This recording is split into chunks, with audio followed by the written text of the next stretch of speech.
At para sa karagdagan pang update sa nangyaring magnitude 7.4 na lindol sa Davao Oriental, makakausap natin sa linya ng telepono si Director Ednar Dayanghirang ng Office of Civil Defense, Davao Region. Magandang gabi po, Director. Si Dominic Almelor po ito ng PTV Ulat Bayan. Magandang gabi, Dominic, at magandang gabi sa lahat. Director, nung tumama po yung napakalakas na lindol dyan sa Davao Region, nasaan po kayo noon? Ano po yung ginagawa ninyo at kumusta po ang inyong naranasan, Director? Well, when yung lindol ay tumama, nasa Turil Peaceport ako ng Davao City. We are witnessing the conduct of the maritime exercise, no? Sa terrorism attack and sa dagat at sa lupa. So, Air Force, lahat, ang dami doon. Lahat ng stakeholders, City of Davao, nandun. So, we were watching the event, the maritime exercise nila, interagency exercise. So, nung immediately, malis na ako doon, pumunta ako sa Operations Center to coordinate everything. And of course, ready na yung helicopter. So, dumiretso na rin ako sa airport at sumakay ng Black Hawk para to mag-conduct aerial survey of the supposedly hit Davao Oriental. So, sa tingin ko, kung saan ako naroon, ay siguro mga intensity 5 to 6 yung na-feel ko doon sa Turil Peaceport. Director, ano na po yung latest sa bilang ng casualties dyan po sa buong Davao Region? Well, ang buong Davao Region ganito, no? As we speak, there may be some other barangays that would be submitting reports. But as of now, 3 ang kumpirmado sa City of Mati. Death, ang 2 doon may sakit na heart attack. No, yung isa talagang sa quarry area natabunan ng construction material. So 3. Ang sa Davao de Oro, sa bayan ng Pantukan, municipal barangay Kingking, yung mining area, yung small scale mining area, ang report ng Provincial Disaster Officer sa akin, nag-usap kami just a while ago, 2 yung kumpirmadong patay at yung mga sugatan hindi pa nila matotal kasi motorcycle lang yung transportation pababa ng mga supposed to be victims na mga nasaktan, no?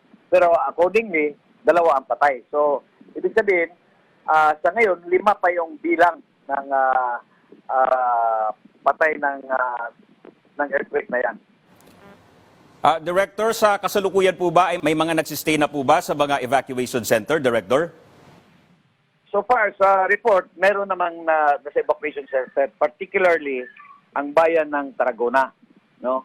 So, kasi parang, ang Manay kasi ang center, no? But, sa assessment ko ngayon, it is Tarragona ang medyo mas mataas na bilang ng mga apektado, no? Like 20 totally damaged houses as per report of the mayor, no? So wala naman sa Manayan, di pa nakikita sa Manayan. So tapos mayroong family sa evacuation center as well. So sa Manay wala ring ganon. Mayroon ding damages sa Manay pero yun sa mga eskwelahan, sa building, mga cracks, ganyan. But these damages are still yung surface na impression. It has to be validated by experts from the mga engineers, yung structural integrity, before we can make conclusions. Now, what is certain is the Davao Oriental will conduct the rapid damage needs assessment tomorrow. And also the Davao de Oro, they will also commence tomorrow. So yan na yung bilangan talaga, yung bilangan ng mga damages and affected families. So, ang Davao City naman, meron ding report na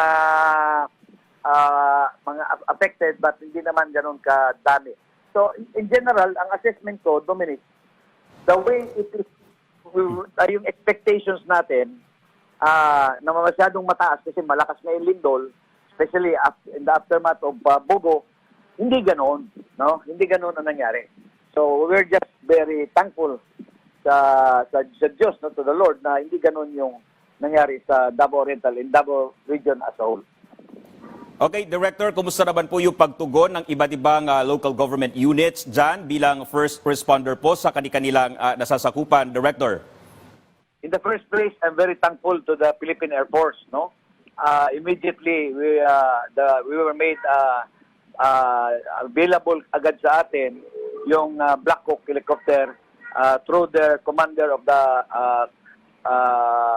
Tactical Operations Wing, no, General Derio, at sumama siya at kasama rin namin si Governor Dayang at yung 1003rd Brigade Commander. Ang mga LGUs natin are on the ground, especially when the PBOC said that there is a tsunami warning. So nagkandak agad sila ng preemptive evacuation sa coastal community. So very effective yung preemptive evacuation na halos wala ka na makita tao dun sa poblasyon, no?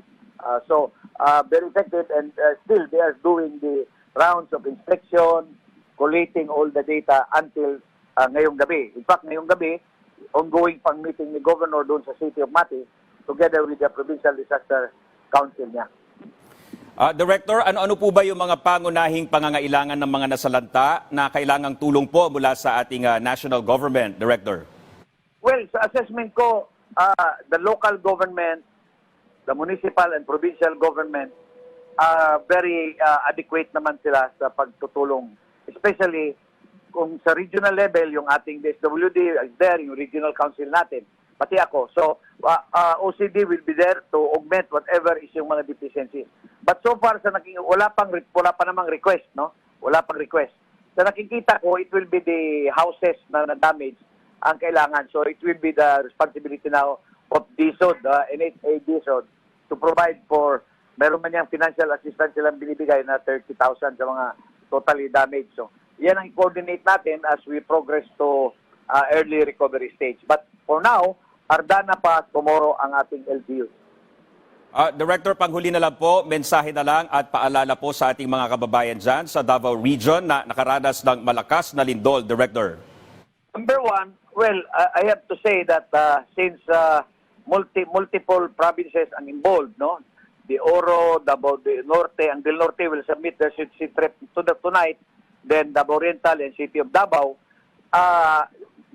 Malamang hindi na kalap lahat ng mga taga-gobyerno yung mga information. So I'd like to appeal to all people of Davao na if you think you're affected, merong nangyari sa inyong lugar, barangay o purok, please send it immediately either to the media or to the barangay captain, sa barangay officers natin para mapag-alaman natin. And second, of course, we have to be listening always to credible